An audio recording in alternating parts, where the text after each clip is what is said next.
دیکھیں مجھے یہاں پہ ایک بڑی خاص بات میرے ذہن میں آتی ہے۔ اچھا، اس کو جو ہے نا حضرت سیدنا ابن عباس رضی اللہ تعالیٰ نے روایت کیا، اور آپ فرماتے ہیں کہ حضرت سیدنا عمر فاروق اعظم رضی اللہ تعالیٰ نے ارشاد فرمایا، مولا کائنات مولا علی مشکل کشا رضی اللہ تعالیٰ نے 12 ایسے کلمات ارشاد فرمایا، اگر لوگ ان پر عمل کرنے لگ جائیں نا تو کامیابی ان کے قدم چومنے لگے۔ اللہ تبارک و تعالیٰ ان کو کامیابی و کامرانی سے ہمکنار فرمائے۔ کامیابی کی ضمانت ہے یہ 12 آپ کے نصیحت، آپ کے 12 کلمات، حضرت مولا کائنات مولا علی مشکل کشا کی 12 فرمان کامیابی کی ضمانت ہے، اور یہ بڑے کمال کے ہیں یہ 12 کلمات۔ سب سے پہلے جو آپ نے ارشاد فرمایا، آپ نے فرمایا تو اپنے مسلمان بھائی کی پسند کا خیال رکھ، اس کے ساتھ بھلائی کر، پھر تجھے بھی اس کی طرف سے تیری پسندیدہ چیز ملے گی۔ بڑے کمال کی بات ہے۔ مولا کائنات مولا علی مشکل کشا رضی اللہ تعالیٰ عنہ فرما رہے ہیں، فرمایا کہ تو اپنے مسلمان بھائی کی پسند کا خیال رکھ۔ دوسرا آپ نے فرمایا کبھی بھی کسی مسلمان بھائی کے متعلق بدگمانی مت کر۔ لیکن افسوس کے ساتھ کہنا پڑتا ہے کہ ہم آج کل بدگمانی ہی کرتے ہیں، حسن ظن تو ہمارا ہے ہی نہیں۔ فرمایا کبھی بھی بدگمانی مت کر، اس کے کلام میں اچھی بات تلاش کر، خیر تلاش کر، تجھے ضرور خیر ملے گا۔ لیکن ہم خیر تلاش کرنے کے بجائے ہمارے لوگوں کا ہمارا یہ معمول ہو گیا ہے کہ ہم اپنے مسلمان بھائی کے صرف عیبوں کو تلاش کرتے ہیں، عیبوں کو ڈھونڈتے ہیں کہ اس میں کیا عیب ہے، یہ کر کیا رہا ہے، ہو کیا رہا ہے۔ مولا کائنات نے تیسری نصیحت ارشاد فرمائی، فرمایا جب تیرے سامنے 2 کام ہو تو ان میں ہرگز نہ پڑ جس میں نفس کی پیروی کرنا پڑے۔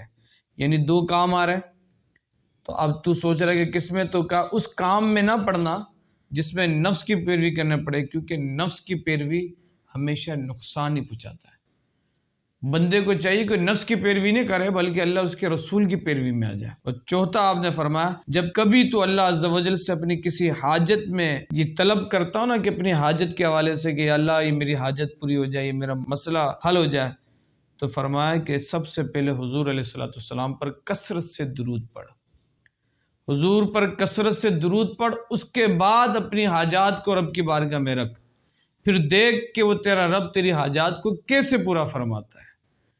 اللہ تبارک و تعالی حضور پر بھیجے گئے درود کے صدقے تیرے مسائل حل فرما دے گا، تیری مشکلات کو رب ٹال دے گا، تجھے پریشانیوں سے نکال دے گا۔ اور پھر فرمایا جو شخص یہ چاہے کہ ہر وقت اللہ کے ذکر میں مشغول رہے، اس کی ذات اللہ کے ذکر میں رہے، وہ اینی ٹائم ہر لمحہ اللہ کے ذکر میں رہے، تو فرمایا کہ اسے چاہیے کہ صبر کو اپنا شعار بنا لے، صبر کو اپنا شعار بنا۔ جب وہ صبر کو اپنا شعار بنائے گا نا اور ہر مصیبت پر صبر کرے گا تو گویا کہ ایسا کہ وہ ہر وقت اللہ کی بارگاہ میں ذکر کرنے والوں میں شمار ہو جائے گا۔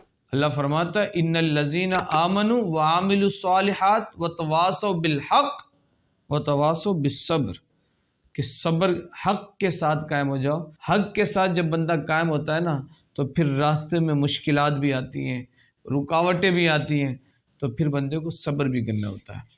اور صابر بندہ اینی ٹائم اللہ کے سامنے ذاکر، اللہ کی بارگاہ میں ذاکر ریکارڈ کرایا جاتا ہے۔ اور پھر فرمایا جو شخص دنیاوی زندگی میں طوالت کا خواہش مند ہو، وہ چاہتا ہے کہ یار میں زیادہ جیوں، میری زندگی زیادہ لمبی ہو، تو اسے چاہیے کہ مصائب کے لیے تیار ہو جائے، مصیبتوں کے لیے تیار ہو جائے، کیونکہ مومن کی زندگی قید خانہ ہے، اور قید خانے میں آسانیاں نہیں ہوتی بلکہ مشکلات ہوتی ہیں۔ اور فرمایا جو شخص یہ چاہے نا کہ اس کا وقار عزت برقرار رہے، جو اس کو اللہ نے عزت دی ہے اس کا وہ وقار، اس کی وہ عزت برقرار رہے، تو فرمایا کہ اسے چاہیے کہ وہ ریاکاری سے بچے، ریاکاری سے بچے، دکھاوے سے بچے۔ بندے کا کام اللہ اور اس کے رسول کی رضا کے لیے ہونا چاہیے، دکھاوے کے لیے نہیں ہونا چاہیے۔ 8واں آپ نے یہ نصیحت فرمایا کہ جو شخص قائد اور رہنما بننا چاہے، لیڈر بننا چاہے، تو اسے چاہیے کہ ہر حال میں اپنی ذمہ داری پوری کرے، چاہے اسے کتنے ہی دشواری کا سامنا کرنا پڑے، کیونکہ جو قائد ہوتا ہے وہ مشقتوں کو برداشت کرنے والا ہوتا ہے، لوگوں پر مشقت ڈالنے والا نہیں ہوتا۔ وہ خود پریشانیوں کو برداشت کرنے والا ہوتا ہے اور اپنی عوام کو پریشانیوں سے نجات دلانے والا ہوتا ہے، لوگوں کے لیے پریشانی کا سبب نہیں بنتا۔ وہ خود ظلم برداشت کرتا ہے لیکن لوگوں کو ظلم سے نجات دلاتا ہے، خود ظالم نہیں بن جاتا۔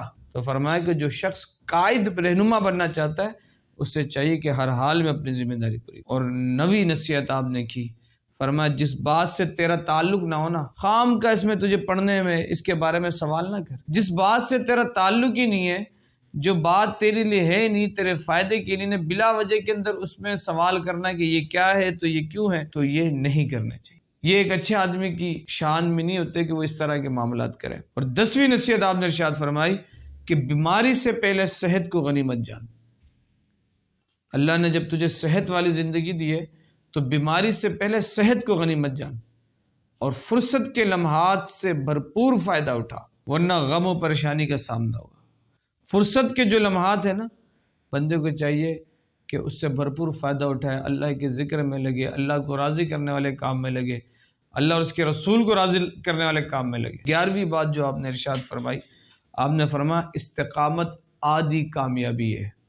دیکھیں کامیابی جو ہے نا فوراً نہیں ملتی، یہ بات یاد رکھیے گا. اللہ فرماتا ان الذین قالوا ربنا اللہ ثم استقاموا، جنہوں نے کہا اللہ ہمارا رب ہے پھر اس پر قائم رہے، استقامت کے ساتھ قائم رہے، تو تتنزل علیہم الملائکہ، تو اللہ پھر ان پر ملائکہ کا نزول فرماتا ہے، ملائکہ کے ذریعے ان کی مدد.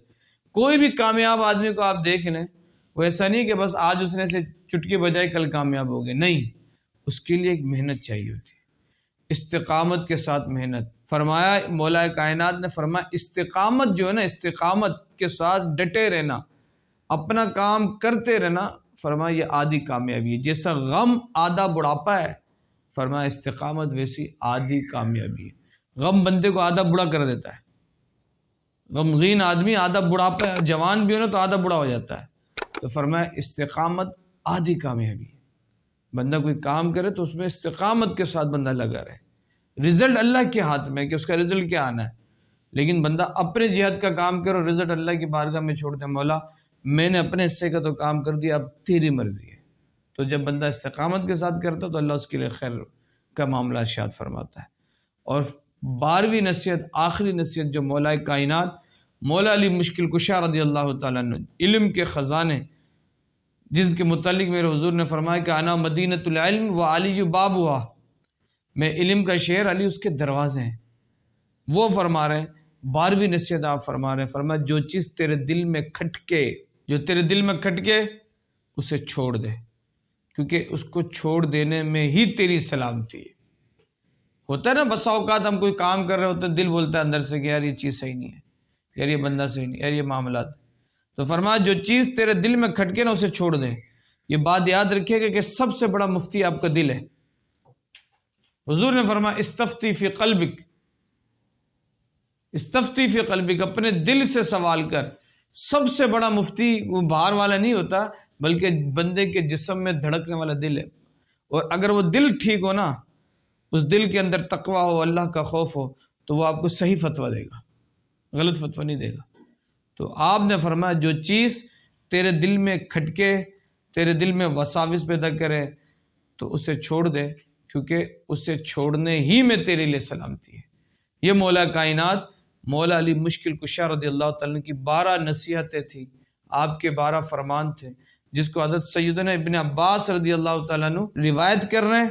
اور آپ فرما رہے ہیں کہ مجھے سیدنا عمر فاروق اعظم رضی اللہ تعالیٰ نے ارشاد فرمایا کہ یہ وہ 12 کلمات ہیں، اگر لوگ اس پر عمل کرنے لگ جائیں، لوگ اس 12 کلمات کے پابند ہو جائے، آپ کی اس 12 نصیحتوں پر عمل کرنے لگے، تو حضرت عمر فاروق رضی اللہ تعالیٰ نے فرمایا کہ کامیابی کی ضمانت دیتا ہوں، کامیابی و کامرانی اللہ تبارک و تعالیٰ اس کے قدموں میں ڈال دے گا. تو ہمیں چاہیے کہ ہم مولا کائنات مولا علی مشکل کشا رضی اللہ تعالیٰ کے ان فرمانات سے فائدہ اٹھائیں اور اس پر عمل کرنے کی کوشش کریں.